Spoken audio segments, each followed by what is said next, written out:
On this episode of Narcissist Apocalypse Q&A, we talk with author and coach Julie L. Hall about the 12 unspoken rules of engagement in the narcissistic family.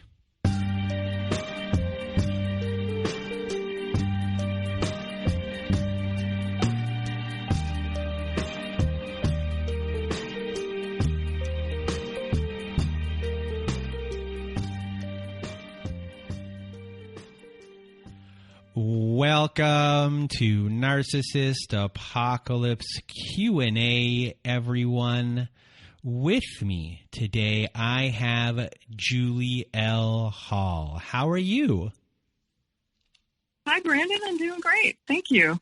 I'm glad to be back. Well, you're back. You are back. And for those that don't know, you were, I think, our first guest ever on our Q&As in February of 2020, right before the pandemic hit. You were the first backer of our show of professionals as well.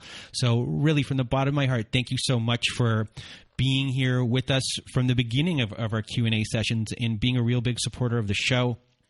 You know, we discussed in our original conversation the narcissistic family. Specifically, we discussed the scapegoat in the narcissistic family and the role that they played and what they had to endure. And, for those that don't know Julie, besides being on our podcast way back when, Julie is an author, a journalist, a coach, and a speaker. And your writing has been in Psychology Today, Reuters, Huffington Post, The Nation, the Seattle Times, the Chicago Sun-Times, Psych Central, and many other news outlets. You are also the author of the book, The Narcissist in Your Life, Recognizing the Patterns and Learning to Break Free. And your book is often discussed in our support group. Everyone in our group loves your book. You did a really great job with that book. And for those people listening, Julie's book is fantastic. So buy her book. And today we are going to talk about the 12 unspoken rules of engagement in the narcissistic family. And as an offshoot, how the coping mechanisms that were created to survive those situations will eventually most likely attract you into an unhealthy adult relationship or unhealthy coping mechanisms as you grow older. And this came from an article that you wrote on your website, where you have a lot of great articles, and you can find Julie's website at narcissistfamilyfiles.com. So let's just get into it right now. Let's get into the 12 unspoken rules of engagement in the narcissistic family. So I just want to briefly just define what a narcissistic family is. It's essentially a family where the needs of the parents are the focus of everybody. So it turns the healthy family model upside down. Instead of focusing on supporting the children's healthy development, the primary focus is on supporting the parents, the narcissistic parent or parents. So that's where people are focusing. And the children try to meet those needs in various different ways. And I want to also just point out, the article mentions, so there are other kinds of dysfunctional families, like families that are, where there's addiction driving a lot of what's going on in the family dynamic. And like other kinds of dysfunctional families, the narcissistic family, there is ongoing abuse and there's corresponding denial of that abuse.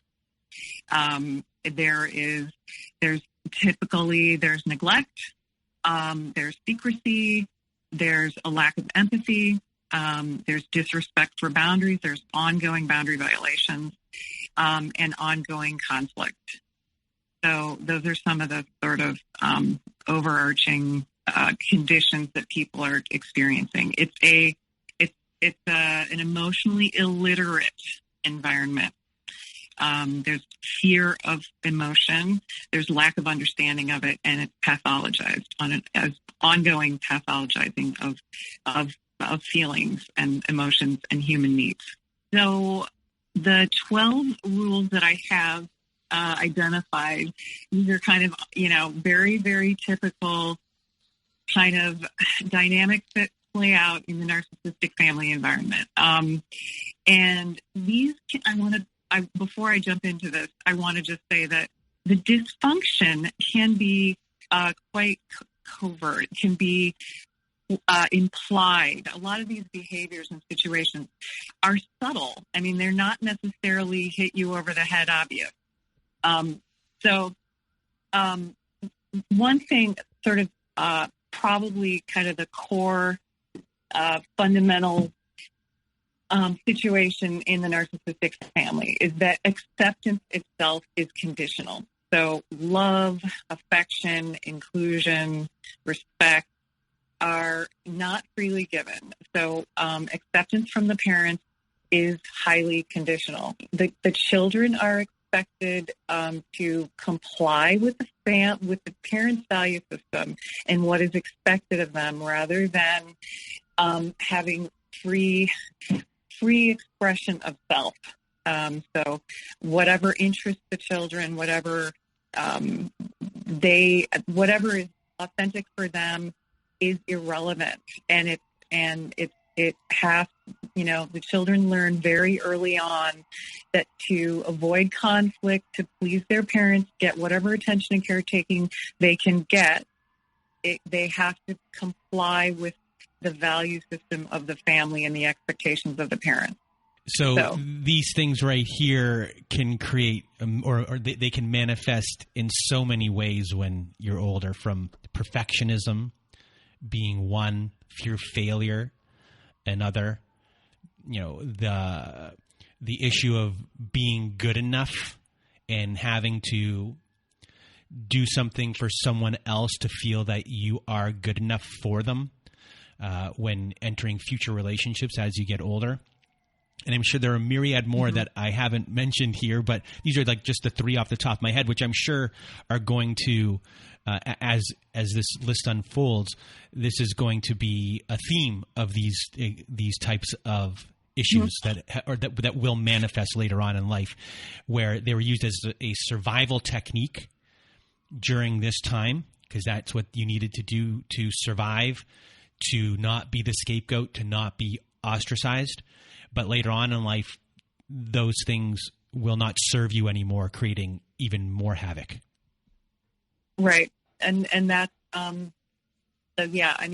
one way of looking at that is that kids in that environment, they take on coping styles. And so what you just mentioned, for example, about perfectionism, that's a coping style, and it's a really common one in a narcissistic family.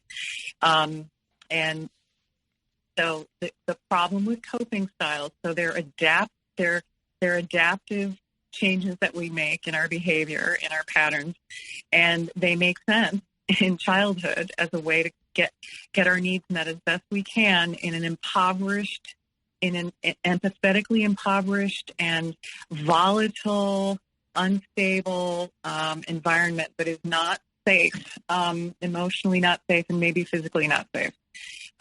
So we take on these coping patterns like perfectionism, like avoidance, like people pleasing, and they serve us in childhood. But what tends to happen is that we take them forward, and what we've kind of done is we've compartmentalized ourselves in taking on these coping styles.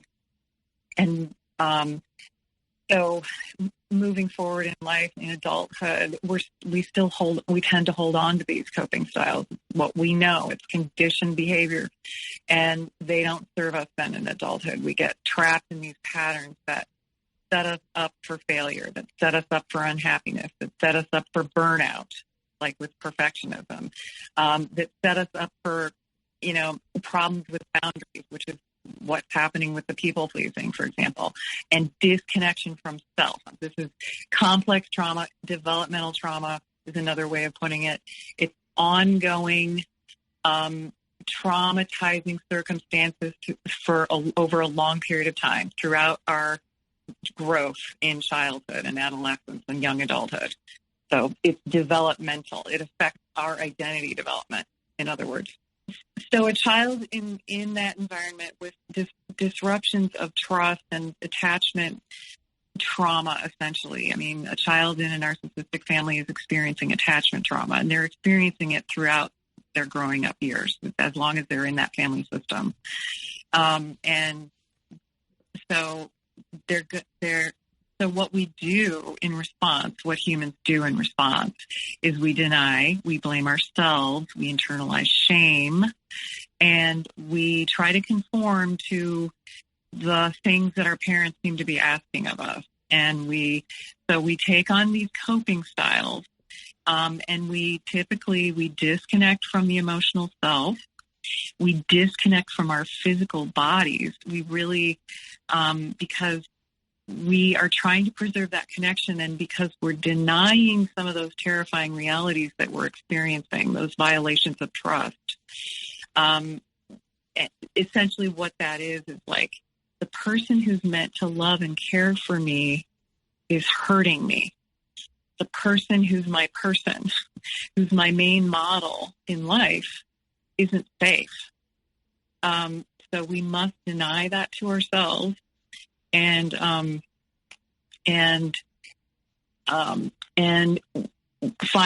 other ways of coping. So perfectionism is essentially trying to inoculate ourselves from criticism, right? Like the narcissistic family, another component of it is that it's a highly critical environment. And the critical environment, again, it can be subtle. It can be more implied than explicit, but everybody knows it. Everybody knows that it's a critical environment where people are going to be blamed, where people are going to be possibly pathologized for their behavior, where they're, going to be potentially ostracized or scapegoated. And with people pleasing, again, that's a fawning response.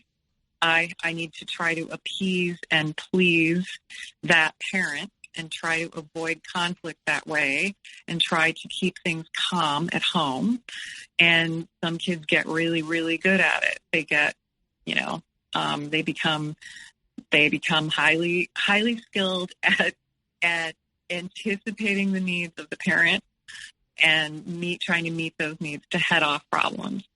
And what happens when we're doing this people-pleasing in childhood is that we disconnect from ourselves. We disconnect from our own needs. We must basically we don't have permission to have boundaries. That's another piece in this, is that in order to stay connected to that parent, we must endure boundary violations. We must lower our boundaries, the responses that keep us safe, the ways in which our, for example, when we're being violated, it's a natural human response to feel anger. That is a physical response to a violation, whether it's an emotional or physical violation.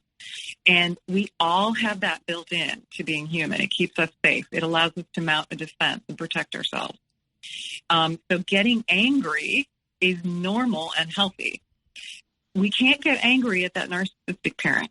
We all know that parent is going to be the one who's going to bring the most anger, and it's going to be terrifying, and it's going to possibly result in being neglected or being, harmed. Sorry, and when you bring up anger and not allowed to be angry, there are so many of us out there who, when we've gotten older, we don't know how to be angry. So when we are first trying to figure out that you're allowed to be angry and trying to express that anger, for so many of us, it comes out in the worst way, where then you say to yourself, that didn't go very well. And then you kind of be like that, being angry. Right. I'm going to shut up again and I'm going to internalize my anger. And it becomes more of trying to figure out like what anger is, how to express it properly, because you're trying to learn because you've never done it before. Exactly. Yeah. I mean, and that's part of that disconnecting from our physical, from our bodies, from our sensations, from the ways in which we have emotions to help us, to guide us in life. to keep us protected and safe.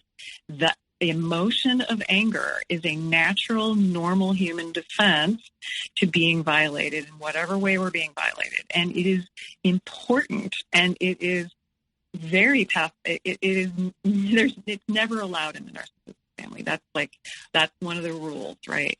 Is the only person who gets to be angry is that dominant narcissist, and possibly the golden child, who is that favored child. Often there's a favored child in the family who is given, free reign and more permission to act out or have needs or feelings. Although, again, everybody is unsafe in the narcissistic family environment.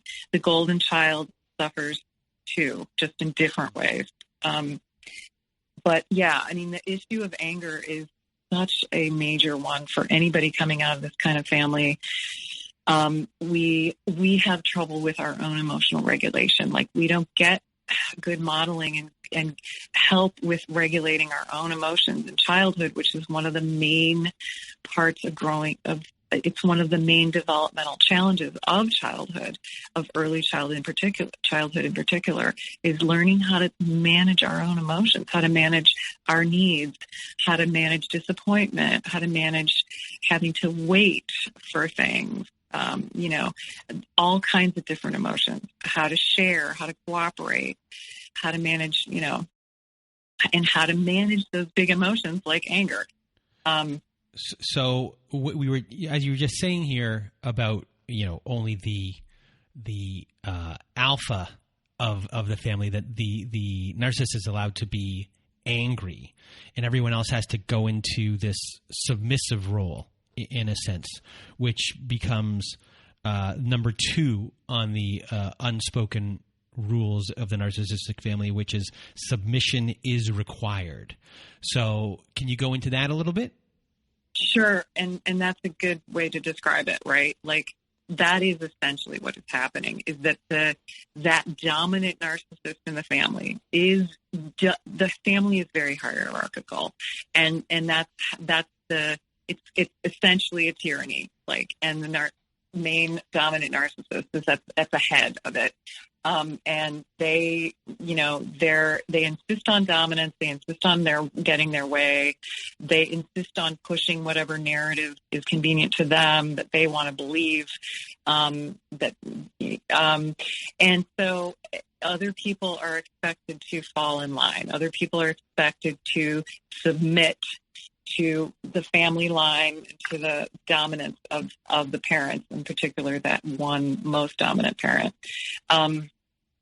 So, and it doesn't matter how arbitrary or foolish or cruel or destructive that parent is, and that parent's narratives are, everybody is expected to swallow them. And so getting back to the list, that's number 2. So number 1 is acceptance is conditional. Number 2 is submission is required. And then we get into blame. So there's always blame in a narcissistic family environment. And that ties in with the next point, which is vulnerability is dangerous. That's one of the number 1 rules for narcissists in general, is they view vulnerability as a liability. What they're always sort of trying to do is avoid being vulnerable and feeling vulnerable, because the expectation is that people will attack when we're vulnerable, that we're not on the same team, that we're always competing and vying for dominance and going for the jugular. So there's going to be, vulnerability is attacked. Vulnerability is, if we're vulnerable, we're humiliated, we're attacked, we're treated as inferior.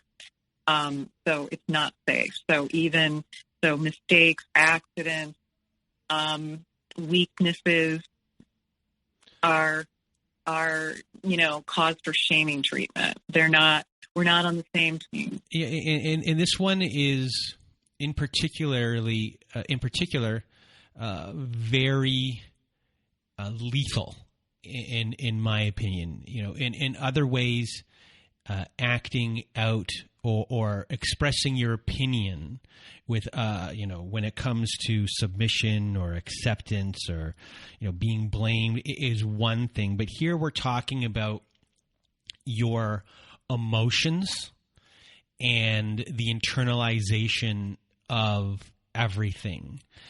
And to me, that becomes a really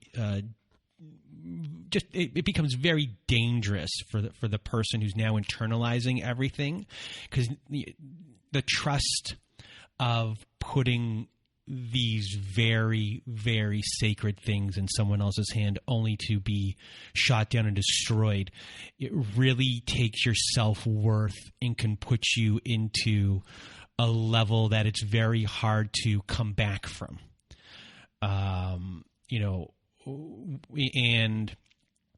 This is, to me, the vulnerability aspect of everything puts you into the area of, someone that thinks that the only way to cope is to take your own life, because everything about you with these vulnerabilities, in the essence of who you are and your emotions not mattering, it's taking away your life and everything about who you're supposed to be, and it's kind of gone.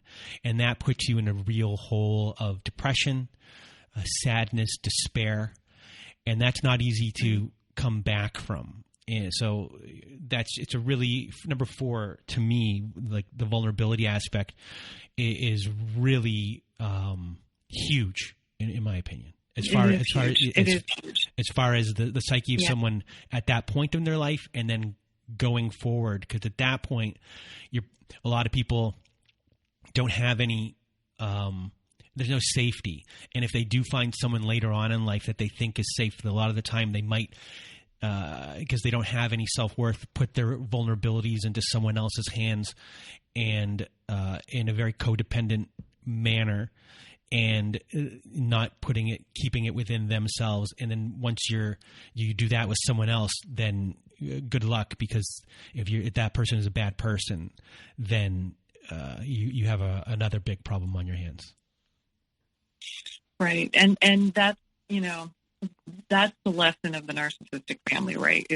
Is that vulnerability is not safe, which is absurd, because we're all vulnerable. We're incredibly vulnerable. We're all wrapped in this, this tender flesh, and we're all part of this enormous 7.5 billion of us on the planet, right? And we're tiny, and we're and we're one of many, and we have needs, and we cannot survive without one another. We're highly cooperative, social creatures. We need one another. We need to have ourselves mirrored in others, our emotions mirrored in others. We need love. We need validation, and those are just built into being human. And the narcissistic mindset is, no, I'm not vulnerable. Vulnerability is weakness and must be hidden, must be denied. And that's the lesson that the kids get. And it's not actually realistic. It doesn't work that way. And it's essentially a lie. But what happens then is that the kids who don't develop into narcissists themselves, coming out of this kind of family, they don't have a good gauge of their emergency response system is essentially broken, because what happens is people who end up being on that more kind of codependent end of the spectrum, we don't have a good gauge for who is safe and who is not safe, because we've had an unsafe person as our primary caretaker and model in life. And so violations of trust have been normalized in that environment. And what we've learned essentially is that intimacy feels dangerous, and love and connection and intimacy and vulnerability always are mixed up with feelings of danger. And it sets us up for abuse patterns in our adult relationships. It sets us up for addictive abuse cycles. So, going through these first 4 things, this reminds me of a very quick story. And it's about 12 years ago. a family friend was in from out of town who I've known since I was probably 10 years old, somewhere like that, 8 to 10 years old. And it was an adult that I actually always got along with. And he looks at me and he says, Brandon, I finally learned the secret of parenting. And he's 65, around 65 at this point. And I go, oh, what's that? He goes, all I ever had to say to my kids was, I believe in you. I'm behind you 100%. And he goes, and it took me this long to figure that out. And I was like, congratulations. Mm-hmm. You know, mm-hmm. But that's someone who, I love it. Who, you know, might not have been great, you know, didn't understand certain things, but tried and kind of went to therapy. It's very rare. And he was not, let's just say, he's not a narcissist, but maybe an emotionally immature parent. Mm-hmm. But they mm-hmm. went in and did the work, and they got to a point, even though it was way too late, but he wanted to try and figure things out.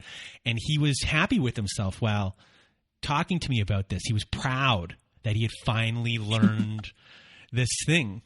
And I sat there as this young person being like, yeah, like, isn't that pretty obvious? And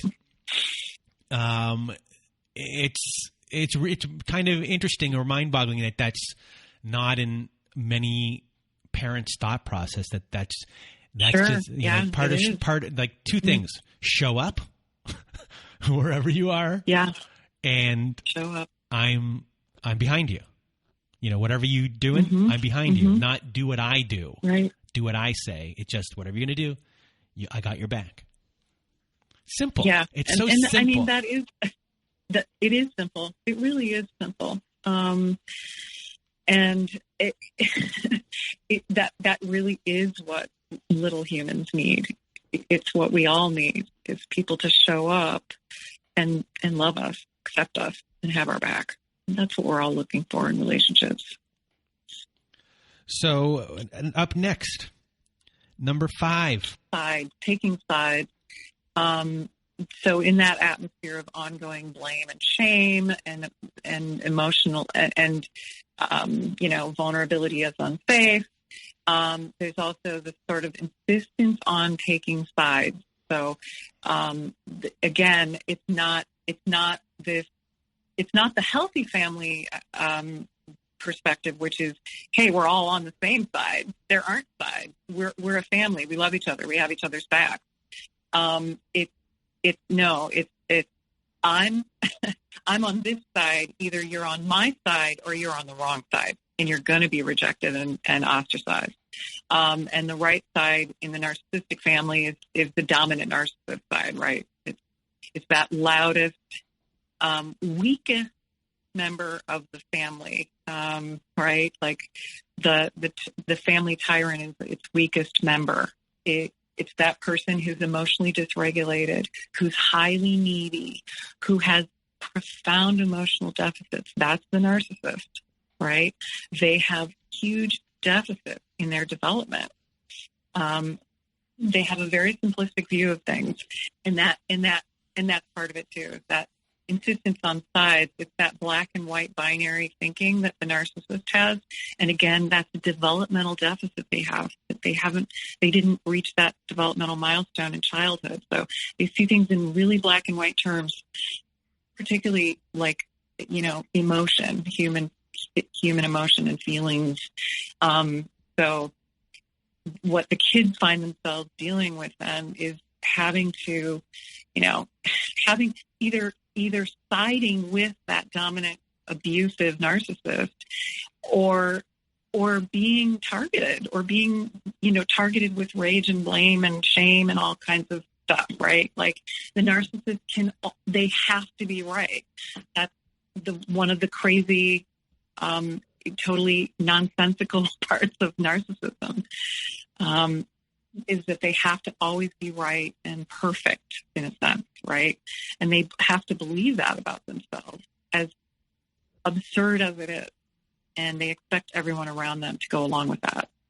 I mean, the sides taking sides has terrible consequences for the kids, because the kids are always needing to connect with both their parents.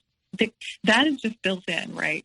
We need both of our parents. We need their love. We look to them as attached. They are our primary attachment figures in life. They're our models and protectors. And kids need to connect with both parents. They should never be put in a position where they have to take sides and push one parent away. But that is a very common dynamic that plays out in the narcissistic family. And in a divorce scenario, it can get even more escalated into the, alienating one parent. Typically that narcissistic parent, the more narcissistic one, may, do alienating messaging to the kid, tearing down that other parent, basically. And that's a whole nother conversation about parental alienation. But the kids, and not just taking sides with the parents, but the kids often, become alienated from one another. There's divisions among the siblings. It's super common, and unfortunately it's the norm. I mean, there's sometimes exceptions where the kids stay connected with one another and band together. But more typically, there are divisions that can be lifelong and are truly tragic. And one of the things, my personal feeling about it is, it's one of the greatest losses in all of this, is that sibling loyalty and respect and closeness is often lost. Yeah, I think we discussed that in our first conversation almost 2 years ago, which is, the sad thing. I think it was with you that the sad thing about all of this is that those relationships, the sibling ones, never formed. It's just sad. It's just sad in general. Right, and it is really such a grief. It is such a loss, and it's often magnified by the roles that kids are pushed into, and the typical scapegoating of one child, and maybe elevating of another, and then the other roles can play out too, like the lost child and the mascot, and so. Well, you can look at it. You can look at that in the sense of it being a machine or a cog within the machine. Everyone is their own cog, and they have their own specific value and use. Mm-hmm. They're right. Not in the same department.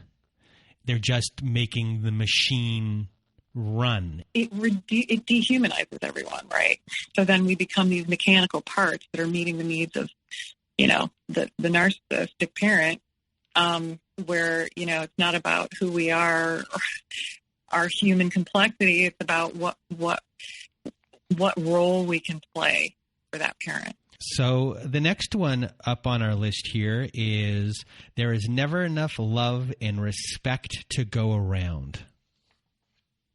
Yeah. So there's this mentality that that you can only gain if someone else loses, that it's a zero-sum game. And so instead of understanding that, in fact, love and respect, inclusion, affection, all these wonderful things that we all need from our family, those are renewable resources in a healthy family environment. There's plenty of it to go around, and somebody else doesn't have to lose in order for someone else to gain. But in the narcissistic family, that is the belief system, and it's highly competitive. There's ongoing competition for resources, and there's this survivalist scarcity sort of mentality about these emotional resources. And so again, the siblings are often pitted against one another, and there's a deficit of resources for people. And so people are really vying for those things like validation and acknowledgement, affection, and love, essentially, right? So there's always that going on. And jumping to the next point, So feelings are wrong. I mean, like, feelings themselves are pathologized. It's a highly emotionally illiterate environment where there's this belief that emotions are bad and not to be trusted and must be pushed away, and so kids, I mean, our emotions are simply there to guide us. They help us, tell us when we're safe. They help us get our needs met. It's an amazing system how humans work. Like, our emotions are there to guide us. They let us know what's happening around us. They tell us, who's safe and who's not safe, and what we need in any given moment to be safe and to get our needs met. So, but in the narcissistic family, it's this illiteracy about emotion. And the reason for this, one of the reasons for this, as I see it, is that basically the narcissist is a toddler in an adult body. Like, they're so undeveloped emotionally. They have such primitive emotional understanding, and they're driven by their emotions actually drive them. They don't understand their feelings. They don't have control over their emotions. They don't have good emotional regulation, and they're so alienated from their emotional selves because they're trying to armor themselves from vulnerability. They ironically end up being driven by their emotions. So they're dictated by their emotions. They think they're in charge, but they're actually not at all. They're dysregulated. They're volatile. They don't understand themselves, and they don't understand others. And so, but that toddler in an adult body, if you think about a toddler or preschooler, they can't really hold space for other people's needs, right? That's not developed. They haven't developmentally gotten there yet. And that's kind of how the narcissist, that is how the narcissist is, right? Like, if anybody has a need, they regard that as competition for getting their needs met. So they want to crush that need. They want to squelch other people's feelings. So feelings, the expression of feelings is pathologized. People are told that it's selfish, that children learn that they must repress their feelings, and that the only person in the family who has free reign to express feelings and have emotional reactions and make demands and ask for things is that narcissistic toddler. So up next, number 8, which kind of is related to number 6. Competition, not cooperation, rules the day. Right. So, again, getting back to that highly competitive, hierarchical, dominating environment. The narcissist doesn't learn to play nice. They don't learn how to cooperate. They see other people essentially as the enemy to be competed with and vied with.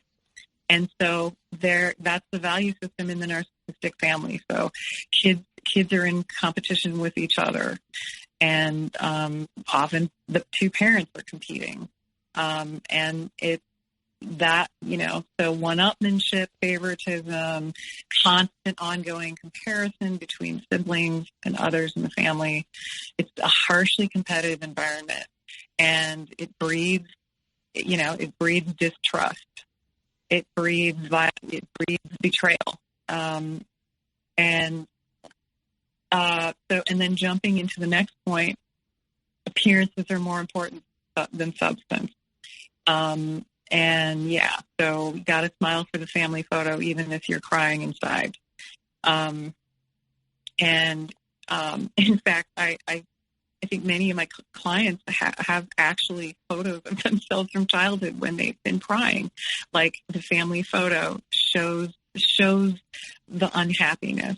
But yeah, when you talk about the family photos,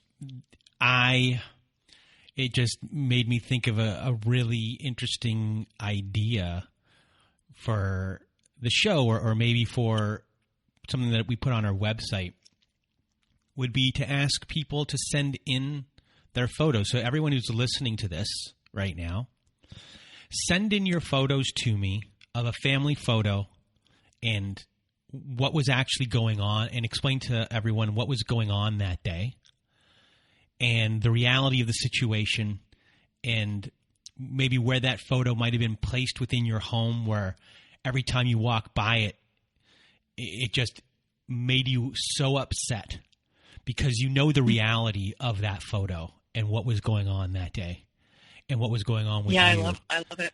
And I love the idea. I would imagine there are many people out there who are thinking right now of a specific photo that they want to share. Oh yeah. Like, there's not in my home, there's not a specific photo of technically what you're kind of going through or what is that. And mine's more not really of a narcissistic kind of day, but there was one day, there was this picture with me and my dad. And everyone's like, oh, that's such a great photo of you. Look how thin you were. And to me, I'm like, great. Like, no one knows that I'm manorexic in this photo. So everyone's always complimenting this photo. But to me, I just look at it and say, this is the height of, like, just some terribleness that is going on within my life, and it's being complimented. Look how great, like, and this, but like the reality of that photo is that I was like slowly killing myself, to look that way for appearances. Right. Yeah. And there it is. There it is. Appearances matter more than substance. Yeah. I will, I have a photo that comes to mind of myself, that I recently saw because I ended up going to one of my parents' homes recently that I hadn't been to in a long time. And there was a photo of the family that I hadn't seen, in a long time. And there I was, obviously having been crying. And I remember the day. I don't remember why I was crying, but I can guess. I can make a pretty good guess. But it was a typical scenario, where family togetherness. It was the miserable family pretending to be happy together. So I was, and I wasn't doing a very good job of concealing my unhappiness, which I guess was one of my issues, and that led me to be the person who wrote this book. So being scapegoated and not being okay with that, and needing to speak out against it.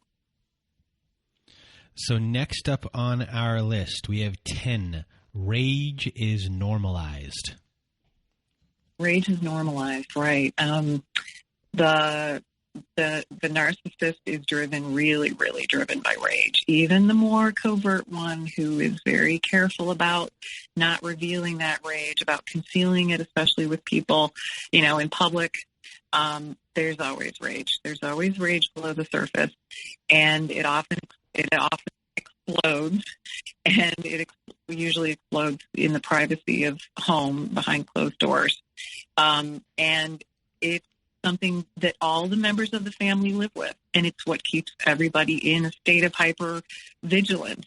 So we're always listening for, does mom or dad have an angry door slam when they get home and pull in the driveway and shut the door? Is mom or dad, are their footsteps conveying anger? Are we in for an explosion? Are we in for a rough night? But rage is always happening. And I want to say something about this, specifically for the people who are listening to this, who are in relationships, who might have come from this type of stuff, and for the relationship people who, this is, to me, number 10 here, is part of chaos, and how a lot of people are used to chaos. And this is the rage kind of stuff. You're used to these outbursts. You're used to these things. So when you do get into the relationships later on and someone has this type of outburst, it's normal to you. It's it's something that doesn't scare you away like it might scare someone else away, because you're used to it. You know how to deal with it in some sort of ways. And a lot of people who grew up in chaotic environments with these things going on, we get used to the, in the gambler's mentality, gamblers like action. And you get used to the action. You get used to the chaos. So when something isn't chaotic and there is no action, it might be boring to that person. So the normalization of rage creates the possibility later on for someone to ignore it, feel like they know how to deal with it. And I don't say ignored in that sense, just like because it's so normal that it bounces off you in a different way, and it keeps you in a relationship in a little bit longer than you might be in one if you were never used to something like this. Right. It's normal to you. It's not necessarily a red flag, even though it really should be. And number 10 can be paired with number 3 on our list, which is someone must be blamed for a problem. So for someone to rage out at you and then say that rage was your fault when it had nothing to do with you, can then be carried on later into an adult relationships where then someone is raging and then you're thinking they raged because it was me. Right. Yeah. It sets us up for rage, for partnering with other people who are rageful. Yeah. And accepting that as normal. Mm-hmm. And rage always creates fear, right? Like we all have a fear response to rage. And if we're feeling the beginnings of rage, the possibility of rage, we're anticipating it. We're in that state of hyperarousal fear, anticipating the explosion. And that's the reality for so many of us in the narcissistic family, and then later in a narcissistic relationship in adulthood. We think that's normal, and it isn't, and it's not safe. And it keeps us in hyperarousal, and when I say hyperarousal, I mean in an elevated emergency response mode in our bodies, that fight, flight, freeze, fawn mode, where our bodies get into overdrive. We jump from the prefrontal cortex into the amygdala brain. Our breathing escalates and becomes shallow. Our heart races. Our adrenaline and cortisol are pumping, and we're getting ready to protect ourselves in one way or another. And it is never meant to be a way of life. Right. And yet it becomes a way of life when we're in that environment where rage is normalized. And that has profound, devastating effects physically on our health to be in that kind of environment over long periods of time. So jumping to the next one, denial is rampant. And I'm going to add to that also projection is rampant. So denial of the abuse going on, denial of the rage, denial of the ongoing fear, denial of the unhappiness in the family, denial of the ongoing abuse of the scapegoat, denial of all the dynamics that are happening, all the dysfunction. And when I add projection to that, it's the narcissist they constantly engage in denial and projection. Those are early childhood. So denial is a childhood normal developmental phase. So we all use denial to protect ourselves, to protect the self.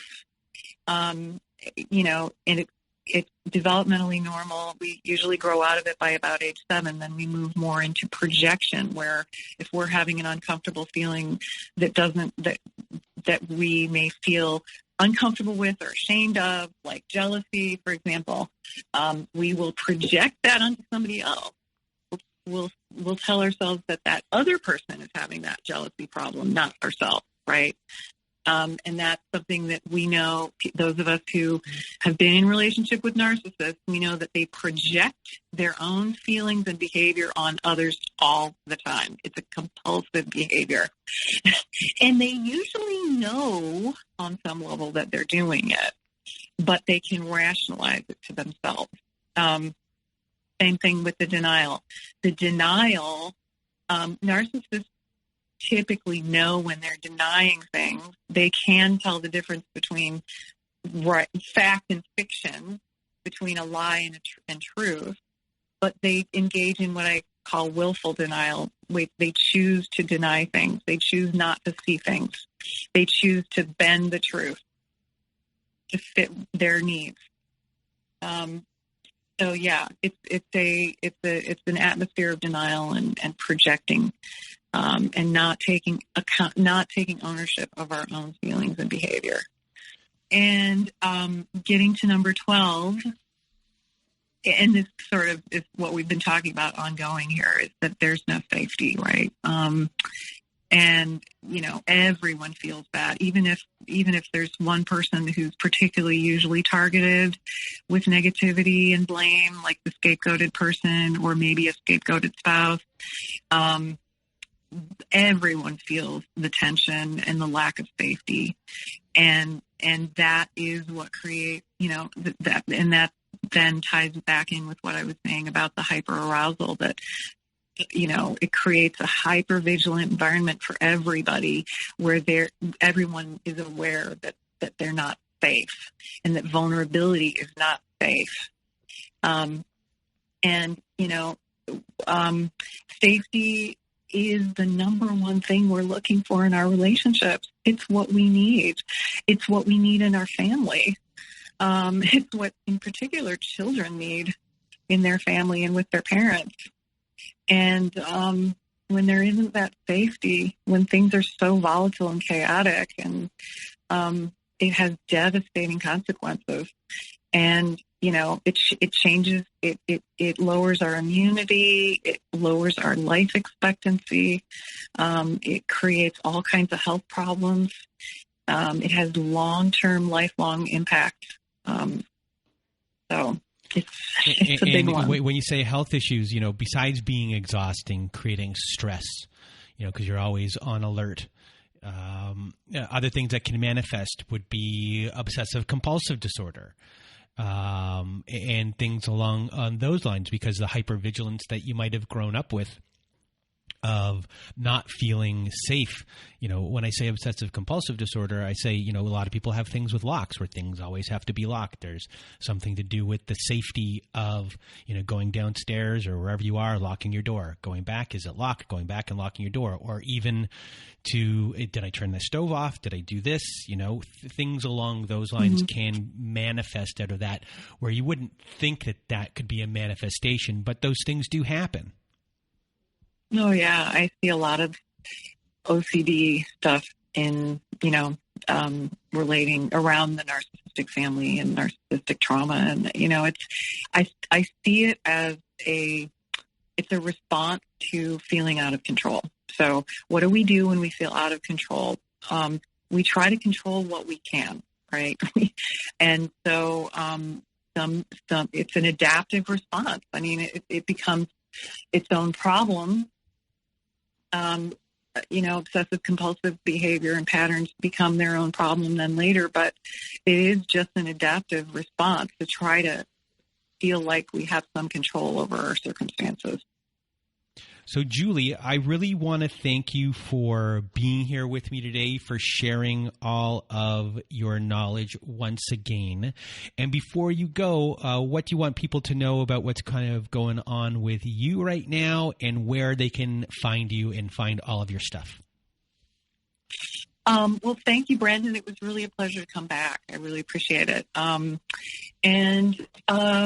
Let's see, what am I up to? I am coaching. I am taking some new clients from time to time. And so reach out to me if you want to try to work together. And I'm booking in February, mid-February right now, but I'm taking some new people here and there. I have my book out there, The Narcissist in Your Life, Recognizing the Patterns and Learning to Break Free. It is really, a lot of it is about narcissistic families and then narcissistic relationships in adulthood, because that is often the pattern, is that we grow up in that environment, it becomes normalized for us, and then we repeat that pattern in adulthood until we can gain awareness and make healthier choices.